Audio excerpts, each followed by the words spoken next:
خورما په خوب لیدل یا خورما په خوب خوړل د دې څه تعبیر ده؟ یو چا پوښتنه کړې ده چې خورما په خوب لیدل د دې څه تعبیر ده؟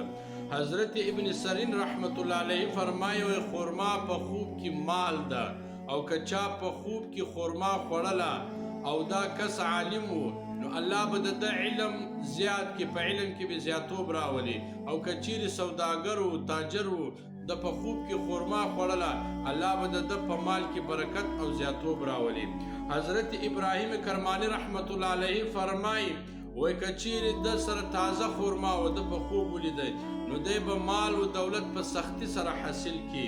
حضرت جابر مغربی رحمت الله علیه فرمایي وای که چا په خوب کې خورما ولیدله د دې څخه مال او ښځه ده، یا به الله دته مال ورکي او یا به دی نکاح وکي.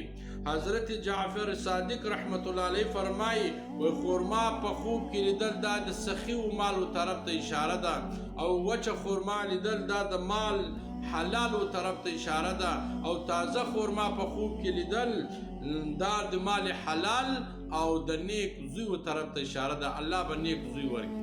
تعبیر الریا صفحه نمبر 243.